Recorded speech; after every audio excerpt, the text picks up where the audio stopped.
അങ്ങനെ നമ്മുടെ അയ്യപ്പേട്ടൻ വന്നിരിക്കുകയാണ്. നമ്മുടെ അയ്യപ്പേട്ടൻ്റെ അടുത്തേക്ക് എല്ലാവരും ഓടി ചെല്ലുകയാണ്. ചെല്ലുന്ന സമയത്ത് നമ്മുടെ അയ്യപ്പേട്ടൻ പറയുകയാണ്, ഞാൻ ഈ ഭാരതത്തിലെ ഒട്ടുമിക്ക ഗണപതി ക്ഷേത്രത്തിലും പോയി പ്രാർത്ഥിച്ചു. അതിനും വേറൊന്നും കൊണ്ടല്ല, ഈ കുടുംബത്തിലെ ഒരു കുഞ്ഞിക്കാല് കാണണം, അതിനു വേണ്ടിയിട്ടാണ് ഞാൻ ഇത്ര കഷ്ടപ്പെട്ട് എല്ലായിടത്തും ഇങ്ങനെ ഓടി നടന്നത് എന്നിങ്ങനെ പറയുകയാണ് അയ്യപ്പേട്ടൻ. അപ്പം നമ്മുടെ ഗോവിന്ദ് പറയുകയാണ്, അതിനു വേണ്ടിയിട്ട് അയ്യപ്പേട്ടൻ ഓടിപ്പോവേണ്ട കാര്യമൊന്നുമില്ലായിരുന്നു, കുഞ്ഞിക്കാലൊക്കെ എപ്പോഴേ കാണാറായി എന്നിങ്ങനെ പറയുകയാണ്. കുഞ്ഞിക്കാല് കാണാറായോ? എന്താ എന്താ കുഞ്ഞാ ഈ പറയുന്നത്? അതേന്നേ, അയ്യപ്പേട്ടൻ പോയിട്ട് ഇപ്പോൾ ഏതാണ്ട് ഒരു മാസമായില്ലേ. അയ്യപ്പേട്ടൻ പോകുന്ന ആ ഇടയ്ക്ക് തന്നെ ഈ ഒരു കാര്യങ്ങളൊക്കെ അതിന് തൊട്ട് മുമ്പായിട്ട് തന്നെ നടന്നിട്ടുണ്ടായിരുന്നു. അതുകൊണ്ട് തന്നെ ഇനി അധിക നാൾ കാത്തിരിക്കേണ്ടി വരില്ല. അതിന് മുമ്പ് പെട്ടെന്നൊരു കുഞ്ഞിക്കാലൊക്കെ നമുക്ക് കാണാൻ പറ്റും എന്നിങ്ങനെ പറയുകയാണ്. അപ്പോൾ ശരിക്കും അയ്യപ്പേട്ടൻ വിചാരിക്കുന്നത് നമ്മുടെ ഗീതുവിൻ്റെ കാര്യമാണ് ഗോവിന്ദ് പറയുന്നത് എന്നാണ് നമ്മുടെ അയ്യപ്പേട്ടൻ തെറ്റിദ്ധരിക്കുന്നത്. അപ്പോൾ നമ്മുടെ ശരിക്കും പറയുകയാണെങ്കിൽ അയ്യപ്പേട്ടൻ ഇങ്ങനെ ഗീതുവിനെ ഇങ്ങനെ നോക്കുന്ന സമയത്തിന് എല്ലാവരുടെയും കണ്ണുകൾ നമ്മുടെ ഗീതുവിലേക്ക് പായുകയാണ്. അപ്പോൾ ആ സമയത്തിന് ഗീതുവിനാണെങ്കിൽ ഒട്ടും മനസ്സിലാവുന്നില്ല. ഗീതു ഇങ്ങനെ ഒന്നും മനസ്സിലാവാതിരിക്കുകയാണ്. അപ്പോൾ ആ സമയത്തിന് അയ്യപ്പേട്ടൻ പറയാണ്, ആണോ, എന്നാൽ ഇങ്ങനെ വാ കുഞ്ഞെ, എൻ്റെ പൊന്നു കുഞ്ഞെ എന്നൊക്കെ പറഞ്ഞിട്ട് ഗോവിന്ദിന് ഉമ്മയൊക്കെ കൊടുത്ത് കൺഗ്രാജുലേഷൻസ് ഒക്കെ പറയുന്നുണ്ട് അദ്ദേഹം. അപ്പോൾ ഇത് കാണുമ്പോഴത്തേക്ക് രാധികാമ്മ ആകെ അന്തം വിട്ടിരിക്കുകയാണ്. ഗീതുവിന് വിശേഷമുണ്ടോ, എന്നിട്ട് ഞാൻ അറിഞ്ഞില്ലല്ലോ എന്നൊക്കെ പുള്ളിക്കാരത്ത് ചിന്തിച്ചുകൊണ്ടിരിക്കുകയാണ്. അപ്പോൾ ആ സമയത്തിന് ഗോവിന്ദനെയും കൊണ്ട് നമ്മുടെ അയ്യപ്പേട്ടൻ പുറത്തേക്ക് പോവുകയാണ്. അപ്പോൾ ആ സമയത്തിന് രാധികാമ്മ മാറി നിൽക്കുകയാണ്. അപ്പോൾ പ്രിയമോളുടെ അടുത്തേക്ക് ചെല്ലുകയാണ് നമ്മുടെ ഗീതു. അപ്പോൾ പ്രിയമോള് ഗീതുവിന് കയ്യിൽ പിടിച്ചിങ്ങനെ മാറ്റി നിർത്തിയിട്ട് ചോദിക്കുകയാണ്, ഗീതു ചേച്ചി കൊള്ളാം, എന്നാലും എന്നോടൊരു വാക്കുപോലും പറഞ്ഞില്ലല്ലോ, എന്താ ഞാൻ പറയാഞ്ഞത്? ഗീതു ചേച്ചിക്ക് വിശേഷമുണ്ടെന്ന് എന്താ പറയാതിരുന്നത്? സർപ്രൈസാക്കി വെച്ചിരിക്കുകയായിരുന്നു അല്ലേ എന്നിങ്ങനെ ചോദിക്കുകയാണ്. ഗീതു പറഞ്ഞു, എന്ത്, എനിക്ക് വിശേഷമോ? നിന്നോടാരാ ഈ അനാവശ്യം പറഞ്ഞത്? ഗീതു ചേച്ചി ഇനി ഒളിക്കണ്ട, ഗോവിന്ദേട്ടൻ എന്നാലും നമ്മളെ ആരെയും അറിയിച്ചില്ലല്ലോ എന്നിങ്ങനെ പറയുകയാണ്. അപ്പോൾ ഉടനെ ഗീതു പറഞ്ഞു, വെറുതെ അനാവശ്യം പറഞ്ഞാലുണ്ടല്ലോ, ജെന്റിൽമാനായ നിൻ്റെ സഹോദരനെ പറ്റി നീ ഇങ്ങനെയൊക്കെയാണോ വിചാരിച്ചു വെച്ചിരിക്കുന്നത്? മോശം തന്നെ, അദ്ദേഹത്തെ പറ്റി നിനക്ക് ഇങ്ങനെയൊക്കെ പറയാൻ തോന്നുന്നു. അപ്പോൾ നമ്മുടെ പ്രേമോള് പറയുന്നത്, അതിന് ഞാനൊരു അനാവശ്യവും പറഞ്ഞില്ലല്ലോ, നിങ്ങൾ ഭാര്യയും ഭർത്താവും അല്ലേ, ഭാര്യയും ഭർത്താവിനും ദാമ്പത്യത്തിൽ കുഞ്ഞുങ്ങൾ ജനിക്കുന്നതൊക്കെ സാധാരണയല്ലേ, അതിന് ചേച്ചി എന്തിനാ ഇങ്ങനെ ഞെട്ടുന്നത് എന്നിങ്ങനെ പറയണം. അപ്പോൾ ഗീതു പറയണം, എന്നാലും നീ അതങ്ങനെ പറയേണ്ടിയിരുന്നില്ല കേട്ടോ എന്നിങ്ങനെ പറയണം. അപ്പോൾ ആ സമയത്തിന് പ്രേമോള് പറയാണ്, ഗീതു ചേച്ചി ഇനി അതിനൊക്കെയുള്ള സമയമൊക്കെ ആയിട്ടുണ്ട്, ഇപ്പം തന്നെ താമസിച്ചു, ഇനി അധികം വൈകാതെ ഗോവിന്ദേട്ടൻ്റെ ഒരു കുഞ്ഞു കൂടി ഇങ്ങോട്ടേക്ക് വരണം എന്നിങ്ങനെ പ്രേമോള് പറയുകയാണ്. അപ്പോൾ നമ്മുടെ ഗീതു ഇങ്ങനെ ഒന്നും മിണ്ടാണ്ട് ഇങ്ങനെ നിൽക്കുകയാണ്. അപ്പോൾ ആ സമയത്തിന് നമ്മുടെ എന്താ പറയുന്നത്, കാഞ്ചന വന്നിട്ട് പറയുകയാണ്, ഇനിയിപ്പോൾ അയ്യപ്പണ്ണനും കൂടി വന്നതുകൊണ്ട് ഇനിയിപ്പോൾ നാളെ തൊട്ട് ഒരു പറ അരിയും കൂടെ കൂടുതലായിട്ട് ഇടേണ്ടി വരും എന്നിങ്ങനെ പറയുകയാണ്. അപ്പോൾ ഗീതു പറയണം, പറ്റില്ല, അയ്യപ്പേട്ടൻ്റെ പേരും പറഞ്ഞ് കാഞ്ചനയൊക്കെ നന്നായിട്ട് തട്ടാലോ, കാഞ്ചനയൊക്കെ ഒട്ടും മോശമൊന്നും അല്ലല്ലോ എന്നിങ്ങനെ പറയുകയാണ്. അപ്പോൾ കാഞ്ചന പറയുകയാണ്, ഇനിയിപ്പോൾ കറി വെച്ചാണ് മടുക്കുന്നത് എന്ന് പറയുമ്പോൾ ഗീതു പറയാണ്, എന്തിനാ കാഞ്ചനയൊക്കെ വെറുതെ ആവശ്യമില്ലാത്തതൊക്കെ പറയുന്നത്? അയ്യപ്പേട്ടനെ സംബന്ധിച്ചിടത്തോളം ഇച്ചിരി അച്ചാറും ഇച്ചിരി തൈരും ഇച്ചിരി വറ്റൽമുളകും കൂടി കൊടുത്തു കഴിഞ്ഞാൽ അയ്യപ്പേട്ട ഹാപ്പി ആവും.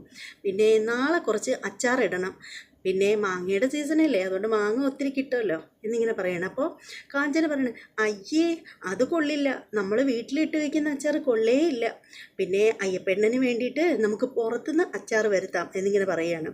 അപ്പോൾ ഗീത പറയണം, അങ്ങനെ ഇപ്പോൾ വേണ്ട, അച്ചാർ ഞാൻ ഇട്ടോളാം, കാഞ്ചനയൊക്കെ മാങ്ങ കൊണ്ട് തന്നാൽ മതി എന്നിങ്ങനെ പറയണം. അപ്പോൾ നമ്മുടെ പ്രേമോള് പറയുകയാണ്, മാങ്ങയെന്ന് കേട്ടിട്ട് വായിൽ കൂടെ വെള്ളം വരുന്നു, ഉപ്പൊക്കെ കല്ലുപ്പും കൂടി കടിച്ചു കൂട്ടി തിന്നാനേ എന്തൊരു ടേസ്റ്റാണ് എന്നിങ്ങനെ പറയുമ്പോൾ നമ്മുടെ രേഖ വന്നിട്ട് നമ്മുടെ പ്രേമോളുടെ വയറ്റിലിങ്ങനെ തൊട്ടിട്ട് പറയണ, അമ്പടി കള്ളി, കൊതിയൊക്കെ മാറാനുള്ള സമയമൊക്കെ ആയി, ഇപ്പോഴും ഇനി നിനക്ക് യാക്കാ എന്നിങ്ങനെ ചോദിക്കുകയാണ്. അപ്പോൾ പ്രേമോള് പറയാണ്, അതുകൊണ്ടല്ലേ ചേച്ചി ഞാനീ പറഞ്ഞത്, എനിക്ക് കുട്ടിക്കാലം തൊട്ടേ അങ്ങനെ തന്നെയാണ്, മാങ്ങ ഉപ്പ് കൂട്ടി കടിച്ച് തിന്നാൻ പണ്ടേ എനിക്കിഷ്ടമാണ് എന്നിങ്ങനെ പറയുകയാണ്. അപ്പോൾ എന്നിട്ട് പ്രേമോള് പറയണേ, പിന്നെ ഗീതു ചേച്ചി ഞാൻ ഈ വീട്ടിൽ വന്നു കഴിഞ്ഞാലുണ്ടല്ലോ, അതായത് ഡെലിവറിക്കായിട്ട് വീട്ടിൽ വന്നു കഴിഞ്ഞാൽ പിന്നെ എനിക്ക് എന്നും ചോറ് തിന്നാൻ ചേച്ചി കുത്തിപ്പൊടിച്ചുണ്ടാക്കുന്ന മാങ്ങാച്ചാറുണ്ടല്ലോ, അതുണ്ടാക്കി തരണം, എനിക്കത് മാത്രം മതി ചേച്ചി ചോറ് തിന്നാൻ എന്നിങ്ങനെ പറയണം. അപ്പോൾ ഗീതു പറയണം, ആ നീ വിഷമിക്കണ്ട, നിനക്ക് എല്ലാ ദിവസവും നീ ഇവിടുന്ന് പ്രസവം കഴിഞ്ഞ് പോകുന്നത് വരെ ഞാൻ നിനക്ക് കുത്തിപ്പൊടിച്ചുണ്ടാക്കുന്ന മാങ്ങ അച്ചാർ ഇട്ട് തരാം പോരെ എന്നിങ്ങനെ ഗീതു പറയുകയാണ്.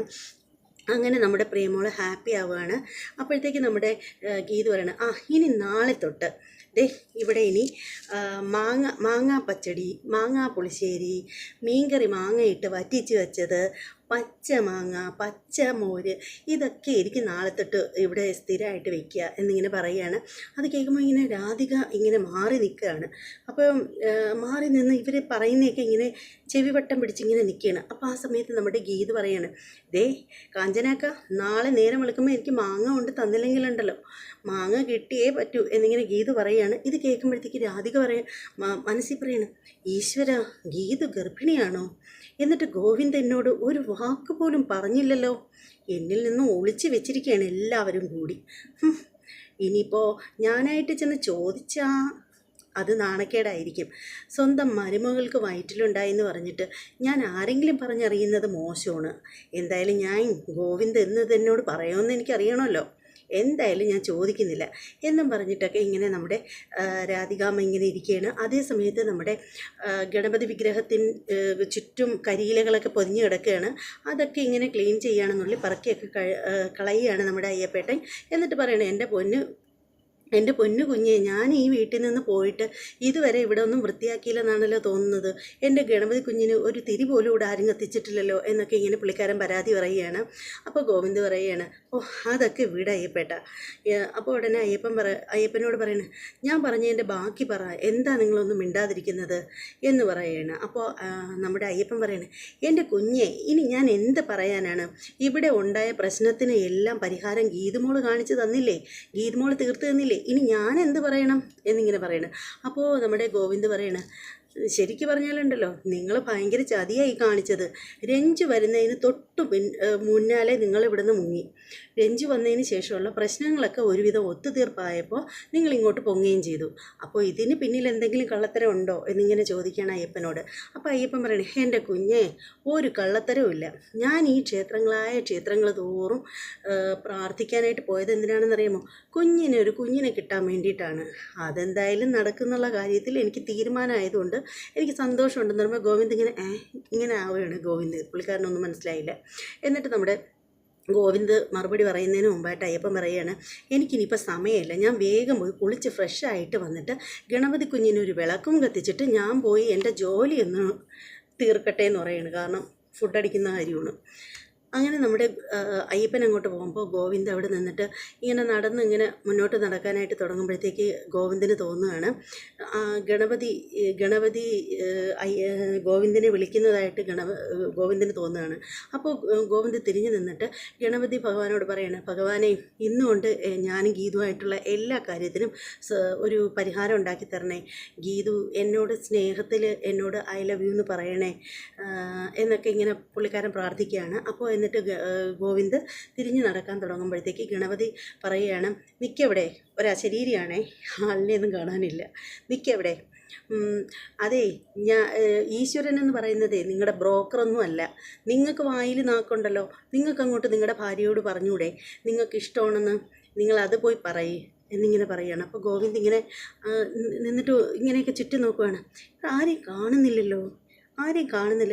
ഉടനെ ഗോവിന്ദ് പറയണം, ഓ എൻ്റെ ഒരു കാര്യം, എൻ്റെ ഓരോരോ വട്ടുകൾ എന്നും പറഞ്ഞിട്ട് ഗോവിന്ദ് നടന്ന് അങ്ങോട്ട് പോവുകയാണ്. അതേ സമയത്തുണ്ടല്ലോ, ഗോവിന്ദ് അങ്ങ് പോയതിന് ശേഷം അവിടെ ഭയാനകമായ ചർച്ചകളും കാര്യങ്ങളും ഒക്കെ നടക്കുകയാണ്. ശരിക്കും പറയുകയാണെങ്കിൽ നമ്മുടെ രാധികാമ്മയ്ക്കാണെങ്കിൽ ആകെ കുണം വന്നിരിക്കുകയാണ്. ഇനി ഗീതുവിന് വിശേഷമുണ്ടോ ഇല്ലയെന്നറിയാതെ പെണ്ണുമ്പിള്ള പ്രാന്ത് പിടിച്ച് നടക്കുകയാണ്. അതേസമയം നമ്മുടെ ഗീതുവിനെ വിളിക്കുകയാണ് നമ്മുടെ വിജയലക്ഷ്മിയെ വിളിക്കുകയാണ് നമ്മുടെ ഗീതു. എന്നിട്ട് വിജയലക്ഷ്മി പറയുന്നത്, ആഹാ, നിനക്കിപ്പോഴെങ്കിലും ഇങ്ങോട്ട് വിളിക്കാൻ തോന്നിയല്ലോ, ഞാൻ എത്ര തവണ വിളിച്ചു, നീ എന്താ ഫോൺ എടുക്കാഞ്ഞത്? അത് അമ്മയെ ഞാൻ കോൾ എടുക്കാഞ്ഞത് മറ്റൊന്നും കൊണ്ടല്ല, കണ്ണേട്ടനുണ്ടായിരുന്നു. കണ്ണേട്ടൻ കണ്ട പ്രശ്നമാണ്, അതുകൊണ്ടാണ് ഞാൻ എടുക്കാതിരുന്നത്. ദേ ഇപ്പം കണ്ണേട്ടൻ മുറിയിലില്ല, ആ തക്കത്തിനാണ് ഞാൻ വിളിച്ചത് അമ്മേ എന്നൊക്കെ പറഞ്ഞിട്ട് സംസാരിക്കുകയാണ്. അപ്പോൾ ഗീതുവിനോട് വിജയലക്ഷ്മി പറയണ, ആ ഗീതു, ഇനി നീയും ഗോവിന്ദും കൂടി ഇങ്ങനെ കഴിഞ്ഞാൽ പറ്റില്ല. നിൻ്റെ മനസ്സിൽ ഗോവിന്ദനോട് പ്രണയമുണ്ടെന്ന് എനിക്ക് നന്നായിട്ടറിയാം. നീ അത് അവനോടൊന്ന് തുറന്നു പറ എന്നിങ്ങനെ പറയുകയാണ്. അപ്പോൾ ഗീതു പറയണം, അങ്ങനെയാണെങ്കിൽ അങ്ങനെയൊക്കെ എന്നോട് തുറന്നു പറഞ്ഞാൽ എന്ത്? കണ്ണേട്ടൻ എന്താ എന്നോട് ഇഷ്ടമാണെന്ന് പറയാത്തത്?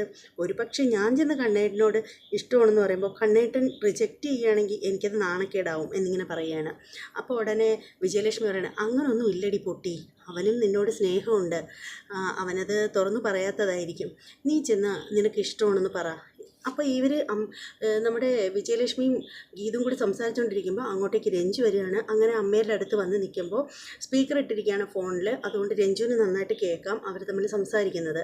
അപ്പോൾ വിജയലക്ഷ്മി പറയണം, മോളെ നീ മനസ്സിലുള്ളത് ഇപ്പം തന്നെ താമസിച്ചു, ഇനിയെങ്കിലും നീ അത് വച്ച് താമസിപ്പിക്കാതെ അങ്ങ് തുറന്ന് പറ എന്നിങ്ങനെ പറയുകയാണ്. അപ്പോൾ നമ്മുടെ ഗീതു പറയുകയാണ്, അയ്യേ ഞാൻ തുറന്ന് പറയില്ല, ഞാൻ തുറന്ന് പറഞ്ഞാലുണ്ടല്ലോ എൻ്റെ ഭാവശുദ്ധിക്ക് പിന്നെ എന്താ വില, എൻ്റെ ഭാവശുദ്ധി പോവില്ലേ എന്ന് പറയുകയാണ്. അപ്പോൾ ഉടനെ രഞ്ജു പറയണം, ഓ പിന്നെ നിൻ്റെ ഒരു ഭാവശുദ്ധി, നീ ഇങ്ങോട്ട് വന്നേരെ എന്നിങ്ങനെ പറയുകയാണ്. അപ്പോൾ ഗീതു പറയണം, ദേ നീ എന്നും എടിയെന്നും പൊടിയെന്നൊന്നും വിളിക്കരുത് കേട്ടോ, പ്രായം കൊണ്ട് ചെറുതാണെങ്കിലേ ഞാൻ നിൻ്റെ ഏട്ടത്തിയമ്മയാണ്. ഏട്ടത്തിയമ്മയെന്ന് വെച്ചാലുണ്ടല്ലോ ഞാൻ നിൻ്റെ അമ്മയ്ക്ക് തുല്യമാണ് എന്നിങ്ങനെ പറയണ ഗീതു. അപ്പോൾ നമ്മുടെ രഞ്ജു പറയണം, ഓ നീ അമ്മയല്ലടി, നീ അമ്മൂമ്മയാണ്, നീ ഒടുക്കത്തെ അമ്മൂമ്മയാണ്. എന്തായാലും എൻ്റെ അമ്മൂമ്മ നാളെ ഇങ്ങോട്ട് വന്നേരെ എന്നിങ്ങനെ പറയണം. അപ്പോൾ രഞ്ജുവിനോട് ഗീതു പറയാണ്, ആ എന്തായാലും നാളെ ഞാൻ അങ്ങോട്ടൊന്നും വരുന്നുണ്ട്, നേരം വെളുക്കട്ടെ, നിന്നെ ഞാൻ ശരിയാക്കി തരുന്നുണ്ട് എന്നൊക്കെ പറഞ്ഞിട്ട് അവർ ഭയങ്കര രസത്തിൽ, നല്ല രസമാട്ടോ, നല്ലൊരു സംസാരമായിരുന്നു.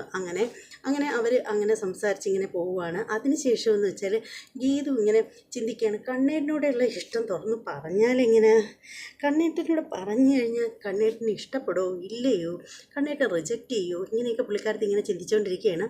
അപ്പോൾ അതിൻ്റെ ഇടയ്ക്കാണെങ്കിൽ നമ്മുടെ വിജയലക്ഷ്മിക്ക് ഒരു കോള് വരികയാണ്. വിജയലക്ഷ്മി അപ്പോൾ ഫോൺ എടുത്തിട്ട് പറയാണ്, ആ മുരളി, ഞാൻ നിന്നോട് പലപ്പോഴും പറഞ്ഞതല്ലേ, ഈ ഒരു വിഷയം പറഞ്ഞ് എന്നെ വിളിക്കരുതെന്ന് ഞാൻ പറഞ്ഞതല്ലേ നിന്നോട്.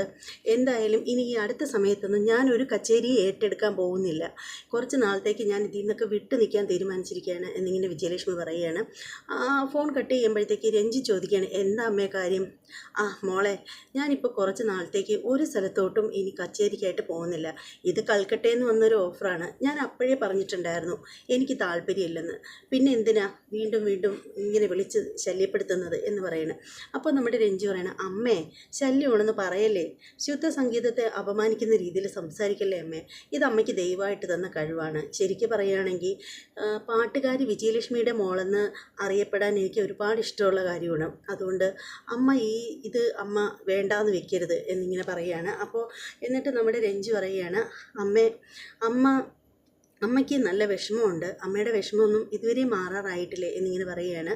അതിനുശേഷം വിജയലക്ഷ്മി പറയണം, മോളെ എന്തായാലും നിൻ്റെ ജീവിതത്തിൽ നിനക്കൊരു തുണ വരുന്നുണ്ടല്ലോ, ഇനി അമ്മയ്ക്ക് മരിച്ചാലും വേണ്ടില്ല എന്ന് പറയുകയാണ്. അപ്പോൾ അത് കേൾക്കുമ്പോൾ രഞ്ജു പറയണം, എന്താ അമ്മ ഈ പറയുന്നത്? അമ്മ അങ്ങനെ മരിച്ചു കഴിഞ്ഞാൽ എനിക്കറിയാമല്ലോ അമ്മയ്ക്ക് ഗോവിന്ദേട്ടൻ്റെ കുഞ്ഞിനെ മടിയിലിരുത്തി ലാളിക്കണം എന്നൊക്കെ നല്ല ആഗ്രഹമുണ്ടെന്ന്, പിന്നെ അമ്മ മരിച്ചു കഴിഞ്ഞാൽ അതിനൊക്കെ പറ്റുമോ? അതുകൊണ്ട് ഇങ്ങനെയുള്ള വാക്കുകളൊന്നും അമ്മ പറയരുത് എന്ന് പറയുകയാണ്.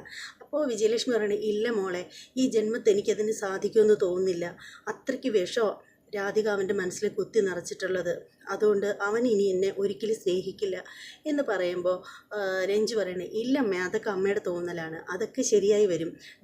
ഇപ്പോൾ അമ്മയുടെ അടുത്ത് ഞാൻ അടുക്കുമെന്ന് അമ്മയ്ക്ക് തോന്നിയിട്ടുണ്ടായിരുന്നോ? ഞാൻ അമ്മയിൽ നിന്നും അത്രയേറെ ശത്രുത വച്ചിട്ട് മാറി നിന്ന ഞാൻ ഇത്രയും അമ്മയായിട്ട് അടുത്തില്ലേ, ഏട്ടനും മാറും എന്നൊക്കെ പറഞ്ഞിട്ട് നമ്മുടെ രഞ്ജു ഇങ്ങനെ വിജയത്തിന് നല്ല ഇത് പറഞ്ഞു കൊടുക്കുകയാണ്, അവർക്കൊരു സപ്പോർട്ട് കൊടുക്കുകയാണ്. അതിനുശേഷം രഞ്ജു പറയുകയാണ്, അത് മാത്രമല്ല എൻ്റെയും ധ്യാനിൻ്റെയും കുഞ്ഞിനെ കൂടി ലാളിച്ചതിന് ശേഷം മാത്രമേ അമ്മ മരിക്കുകയുള്ളൂ, അല്ലെങ്കിൽ അമ്മ കണ്ടോ, എന്നാലും അമ്മ മരിക്കില്ല, ഒരുപാട് വർഷം അമ്മ ഞങ്ങളുടെയൊക്കെ ഒപ്പം കാണും. പിന്നെ ധ്യാൻ എന്നോട് ഞാൻ ധ്യാനോട് പറഞ്ഞു, ഇപ്പോഴൊന്നും ഇനി നമ്മൾ തമ്മിലുള്ള വിവാഹം വേണ്ട, നമുക്ക് കുറേ നാൾ പ്രണയിച്ച് കഴിയാമെന്ന്. എന്ന് വെച്ചാൽ എനിക്ക് ഒരുപാട് ആഗ്രഹമുണ്ടമ്മേ, ഏട്ടനും ഞാനും ഗീതുവും അമ്മയായിട്ട് ഒരുമിച്ച് ജീവിക്കണമെന്ന്. നമ്മളെല്ലാവരുമായിട്ട് ഒരുമിച്ച് സന്തോഷമായിട്ട് ജീവിച്ച് കൊതി തീർന്നതിന് ശേഷം മാത്രമേ ധ്യാനുമായിട്ട് വിവാഹം കഴിച്ച് ഞാൻ പോവുള്ളൂ തീരുമാനിച്ചു എന്നിങ്ങനെ പറയുകയാണ്. അത് കേൾക്കുമ്പോൾ നമ്മുടെ വിജയത്തിന് വളരെയധികം സന്തോഷം തോന്നുകയാണ്. പിന്നെ അതേ സമയത്താണെങ്കിലുണ്ടല്ലോ, നമ്മുടെ അയ്യപ്പൻ ഭക്ഷണം കഴിക്കാനായിട്ടിരിക്കുകയാണ്. നമ്മുടെ കാഞ്ചന വിളമ്പി കൊടുക്കുകയാണ് ഭക്ഷണം. അപ്പോൾ വിളമ്പി കൊടുക്കുമ്പോഴത്തേക്ക് അയ്യപ്പൻ വെട്ടി വെട്ടി വെട്ടി അങ്ങ് വിഴുങ്ങാണ്. അപ്പോൾ നമ്മുടെ കാഞ്ചന പറഞ്ഞു, ഓ എൻ്റെ അയ്യപ്പണ്ണാ, ഇങ്ങനെ ഒരു തീറ്റയുണ്ടോ? നിങ്ങൾ ഇത്രയും നാളും ഭക്ഷണം കണ്ടിട്ടില്ലാതിരുന്നോ മനുഷ്യ എന്നിങ്ങനെ ചോദിക്കണം. അപ്പോൾ അയ്യപ്പൻ പറയണം, എൻ്റെ കാഞ്ചനെ നീ ഒന്നും മിണ്ടാതിരിക്കുക, ഇത്രയും നല്ല ഭക്ഷണം വേറെ എവിടെ കിട്ടാനാണ് എന്നിങ്ങനെ പറയണം. അപ്പോൾ കാഞ്ചന ചോദിക്കുകയാണ്, ഓ പിന്നെ നിങ്ങൾ ഇത്രയും നാളും എന്താ പട്ടിണിയാണോ കിടന്നത്? അപ്പോൾ നമ്മുടെ രേഖ പറയാണ്, എൻ്റെ കാഞ്ചനേക്ക, എവിടെ പോയി ഭക്ഷണം കഴിച്ചാലും നമ്മുടെ വീട്ടിൽ വയ്ക്കുന്ന ഭക്ഷണത്തിൻ്റെ രുചി എങ്ങൊന്നും കിട്ടത്തില്ല എന്നിങ്ങനെ പറയുകയാണ്. അപ്പോൾ നമ്മുടെ അയ്യപ്പൻ പറയുകയാണ്, ഓ ഇവക്ക് അതിന് വല്ലതും അറിയാമോ? ഇവക്ക് സമയത്ത് മൂക്കുമുട്ട തിന്നാൻ മാത്രമല്ലേ അറിയാവൂ, അല്ലാതെ വല്ല കാര്യങ്ങളോ വല്ലതും ഇവക്ക് വല്ലതും അറിയാമോ എന്നൊക്കെ പറയുകയാണ്. അപ്പോൾ ഇങ്ങനെ സംസാരിക്കുന്നതിൻ്റെ ഇടയിൽ നമ്മുടെ കാഞ്ചന പറയാണ്, അയ്യപ്പണ്ണ നാളെ കുറച്ച് പച്ചമാങ്ങ കിട്ടണം, പച്ചമാങ്ങ കിട്ടിയില്ലെങ്കിൽ ഗീതുപ്പാപ്പ എന്നെ കൊല്ലും എന്നിങ്ങനെ പറയണം. പച്ചമാങ്ങേ? ഗീതുപ്പാപ്പേ? ഗീതുമോള് പച്ചമാങ്ങ ചോദിച്ചോ? അതെ അണ്ണ, അവൾ പറഞ്ഞിരിക്കുന്നതേ നാളെ എല്ലാ വിഭവങ്ങളും മാങ്ങ കൊണ്ടുള്ളത് മതി, ഇനി കുറേ കാലത്തേക്ക് മാങ്ങാക്കറി, മാങ്ങാ പച്ചടി, മാങ്ങാത്തോരൻ, മാങ്ങാപ്പുളിശ്ശേരി, മാങ്ങയിട്ട മീൻകറി, പച്ചമാങ്ങ കടിച്ച് തിന്നാൻ, ഇതെല്ലാം വേണമെന്നാണ് ഗീതുപാപ്പ പറഞ്ഞിരിക്കുന്നത്. അതിനിപ്പോൾ ഞാനെവിടെ പോവും? ഗീതുമോൾ അങ്ങനെ പറഞ്ഞെങ്കിലേ മാങ്ങ ഞാൻ കൊണ്ടുവരാം. അയ്യപ്പെണ്ണ എവിടെ പോവും മാങ്ങയ്ക്ക് ഈ രാത്രിയിൽ? അതിവിടെ പറമ്പത്ത് അങ്ങനെ ഏതെങ്കിലും മരത്തിൻ്റെ മണ്ടയിൽ നോക്കിയാൽ മാങ്ങ കിട്ടും, ഞാൻ പോയി തോട്ടിയിട്ട് പറിച്ചുകൊണ്ട് വരാം. പറ്റിയില്ലെങ്കിൽ ഞാൻ കയറിയെങ്കിലും പറിക്കാമെന്നേ. അയ്യപ്പെണ്ണൻ കയറേണ്ടിയൊന്നും വരില്ല. അയ്യപ്പെണ്ണനെ മാവിൻ്റെ ഒരു സൈഡിൽ ചെന്ന് ഇങ്ങനെ ചാരി നിന്നാൽ മതി, മാവ് താനെ ഒടിഞ്ഞടിച്ച് വീണോളും, അപ്പം മാങ്ങ വറക്കാം എന്നിങ്ങനെ കാഞ്ചന കളിയാക്കി പറയുകയാണ്. അങ്ങനെ നമ്മുടെ അയ്യപ്പൻ ഇങ്ങനെ നിൽക്കുകയാണ്. അതോടുകൂടി ഇന്നത്തെ എപ്പിസോഡ് കഴിയാണ്. ഇന്നത്തെ ഗീതാഗോവിന്ദം സീരിയലിൻ്റെ എപ്പിസോഡ് എല്ലാവർക്കും ഇഷ്ടപ്പെട്ടു എന്ന് വിശ്വസിക്കുന്നു. ഇഷ്ടപ്പെടുവാണെങ്കിൽ തീർച്ചയായും നിങ്ങൾ നമ്മുടെ ചാനലൊന്ന് സബ്സ്ക്രൈബ് ചെയ്യണം, ബെല്ലൈക്കൺ കൂടെ ക്ലിക്ക് ചെയ്തേക്കണം. ഞാൻ ആദ്യമേ സാധാരണ പറയുന്നതാണ് ചാനൽ സബ്സ്ക്രൈബ് ചെയ്യണമെന്ന്, പക്ഷേ ഇന്നെന്തോ മറന്നുപോയതാണ്. അതുകൊണ്ട് വീണ്ടും ഒന്നുകൂടി പറയുകയാണ്, ആരെങ്കിലും നമ്മുടെ ചാനൽ സബ്സ്ക്രൈബ് ചെയ്യാതെ കാണുന്നവരുണ്ടെങ്കിൽ എല്ലാവരും ഒന്ന് സബ്സ്ക്രൈബ് ചെയ്തേക്കണം, ബെല്ലൈക്കൺ കൂടി പ്രസ് ചെയ്തേക്കണം. അതുമാത്രമല്ല നമ്മുടെ ചാനൽ നിങ്ങളുടെ സുഹൃത്തുക്കൾക്കൊക്കെ ഒന്ന് ഷെയർ ചെയ്ത് കൊടുക്കണം. അതുപോലെ വീഡിയോ ഇഷ്ടമാവുകയാണെങ്കിൽ തീർച്ചയായും ലൈക്ക് ചെയ്യണം. ഇനി മറ്റൊരു എപ്പിസോഡിൻ്റെ റിവ്യൂമായിട്ടും പ്രമോ വീഡിയോയുമായിട്ടൊക്കെ ഞാൻ വരാം. അതുവരെ എല്ലാവർക്കും ബൈ.